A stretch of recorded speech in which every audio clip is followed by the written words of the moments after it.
Three men on large horses bigger and sturdier than any draft horses on earth set out under the pale morning sun. Horace, his brother Brian, and his cousin John rode in silence, while the fourth man, Toluin, led the way. Unlike the others, Toluin rode a beast unlike anything from earth. It stood on two legs like a raptor, its snout pressed low to the ground, constantly sniffing for traces of their prey. Toluin, eager to impress, filled the quiet with chatter. "I'm the best tracker you'll find in these lands," he boasted, glancing back at the others. "Worked for more landowners than I can count. No quarry escapes me. You're lucky I was available." His words hung light in the air, but beneath his confidence lay a sharp edge.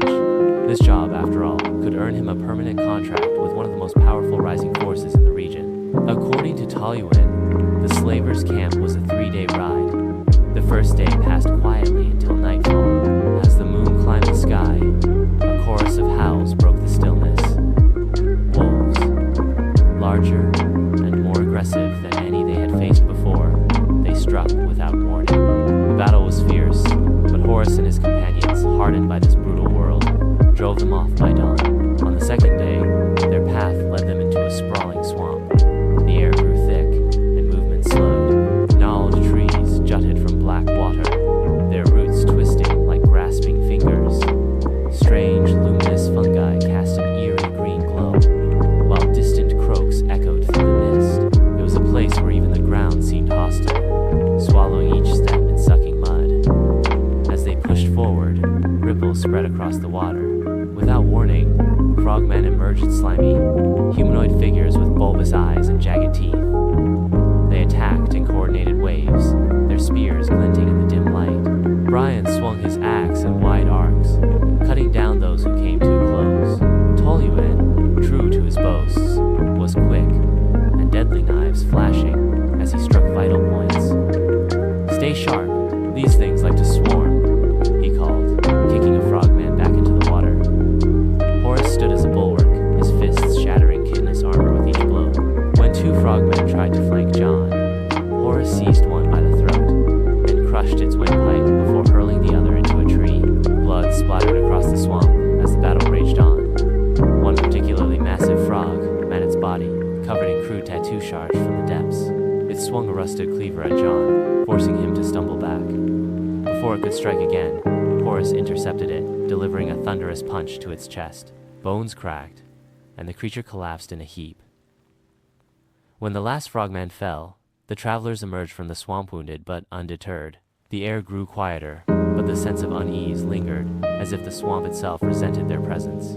By the third day, the stench of unwashed bodies and burning wood signaled their destination. The slaver camp sprawled across a ruined village, its perimeter bristling with makeshift fortifications. Toluin and Brian took the lead, speaking for the group, while Horace and John slipped away to search for their loved ones. When they returned, their faces were grim. Horace gave a slight nod, had not found the people he was looking for. John, eyes burning with quiet fury, shook his head. His wife was not there. The air grew tense as the slavers sensed their displeasure. One of the slaver leaders sneered, "We get paid whether you find your slave or not. No refunds." John, fists trembling with rage, stepped forward. "Don't worry, you're about to be paid. Or maybe repaid." Horace said nothing. He didn't need to. With deliberate calm, he stripped off his shirt, revealing the scars of countless battles. He slid on his ogre power knuckles, and, as the enchanted gauntlets locked into place, his muscles bulged unnaturally, veins pulsing with raw strength. The ground beneath his feet softened as his transformed body pressed down with terrifying weight. It was time to show these peddlers of will, brutality, and depravity the true meaning of senseless violence. Toluin searched the camp with precision. No safe remained closed, no mana stone unmolested. His keen eyes and deft hands uncovered 12 bronze engraved chests. Among them was a particularly heavy bronze strongbox, its surface carved with geometric patterns and stylized animal motifs.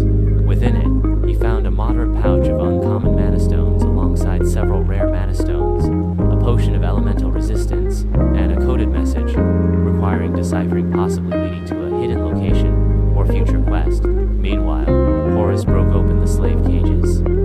Grateful and Desperate, the freed captives fell to their knees, pledging loyalty to him. Among them were 6 angelic beings, radiant figures, who demanded to follow Horace as their new master.